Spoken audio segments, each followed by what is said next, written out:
नमस्कार. अमावस्याही येत आहे बरोबर. तर 29 तारखेला दोन गोष्टी या होत आहेत. त्या म्हणजे काय, तर हा दिवस खूप महत्त्वाचा आहे. या दिवशी शनी मीन राशीमध्ये प्रवेश करणार आहे.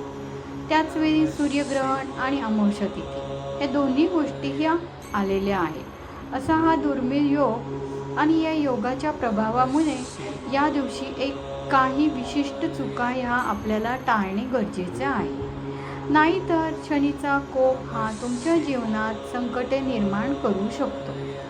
आजच्या माझ्या या व्हिडिओमध्ये आपण जाणून घेणार आहोत की या दिवशी कोणत्या गोष्टी टाळल्या पाहिजे आणि कोणत्या गोष्टींची उपाययोजना म्हणजेच उपाय हे शुभ फलदायी ठरतील. ते उपाय देखील मी आजच्या माझ्या व्हिडिओमध्ये तुम्हाला सांगणार आहे. मित्रांनो, चला तर मग माझ्या या चॅनलमधला पुढच्या गोष्टी ऐकायच्या असतील, उपाययोजना ऐकायच्या असतील तर माझ्या चॅनलला लाईक करा, सबस्क्राईब करा आणि शेअर करा. चला, पहिली गोष्ट म्हणजे काय, तर या दिवशी आपल्याला वादविवाद टाळायचे आहे. 29 मार्च रोजी सूर्यग्रहण आणि शनिगोचर यामुळे नकारात्मक ऊर्जा वाढू शकते.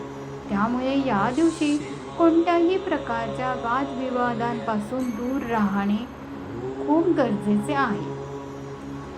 त्याचबरोबर कौटुंबिक कलह, मित्रांसोबत भांडणे, नोकरीत संघर्ष, शांत चित्ताने राहा आणि शक्यतो मौन बाळगा, ध्यानधारणा करा.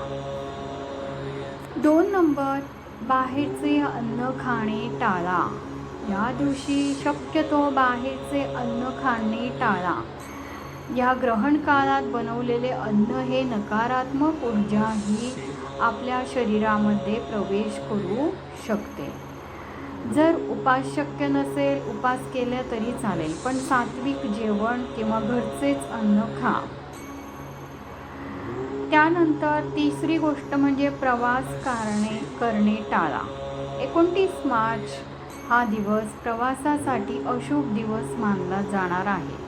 प्रवास केल्याने अनोळखी अडचणी म्हणजेच काय, तर अपघात योग देखील येण्याची शक्यता असते. त्यामुळे या दिवशी शक्यतो घरात राहून ध्यानधारणा करा, मंत्र जप करा. 4 नंबर, या रंगाचे कपडे घालू नका. मग कोणत्या रंगाचे घालू नका, तर काळा रंग आणि गडद निळ्या रंगाचे कपडे घालणे टाळा. यामुळे शनीचा प्रभाव आणखीनच तीव्र होऊ शकतो. त्याऐवजी तुम्ही पिवळा, केशरी, पांढरा रंग घाला, सौम्य कलर घाला, म्हणजे शुभ फलदायी ठरेल. 5 नंबर, देवी देवतांच्या मूर्तीला स्पर्श करू नका. ग्रहणाच्या दिवशी मूर्तींना स्पर्श करणे अशुभ मानले जाते. पूजा स्थळात लाल किंवा पिवळ्या कापडाने झाकून ठेवा. ग्रहणानंतर गंगाजलाने शुद्ध करून देवांची पूजा करा. मात्र ग्रहण काळात मंत्रजप आणि ध्यानधारणा केल्यास उत्तम फळ मिळते.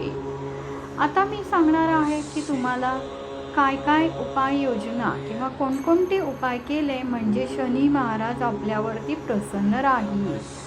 ग्रहण काळामध्ये काय करायचे आहे, तर ग्रहण काळाच्या वेळी 5 गोष्टी या शुभ फळ देणार आहेत. कोणत्या, तर 1 नंबर, ओम नमः शिवाय किंवा शनी मंत्राचा जप करणे. 2 नंबर, हनुमान चालीसा किंवा शनी स्तोत्र पठण करणे. 3 नंबर, घरात गंगाजल शिंपडा आणि स्वच्छ ठेवा. 4 नंबर, गरजूंना अन्नदान किंवा काळे तेल दान करा. 5 नंबर, सूर्यग्रहणानंतर स्नान करून पूजा अर्चा करावी. मित्रांनो, 29 मार्च हा दिवस अत्यंत महत्त्वाचा आहे. या दिवशी योग्य नियम पाळल्यास शनीचा आशीर्वाद तुमच्यावरती मिळेल. तुमच्या जीवनातील अडथळे हे दूर होतील. मित्रांनो, जर तुम्हाला हा व्हिडिओ उपयोगी वाटला असेल तर लाईक करा, शेअर करा आणि माझ्या चॅनलला सबस्क्राईब करा. तुमच्या मनातील प्रश्न किंवा शंका मला कमेंटमध्ये जरूर कळवा.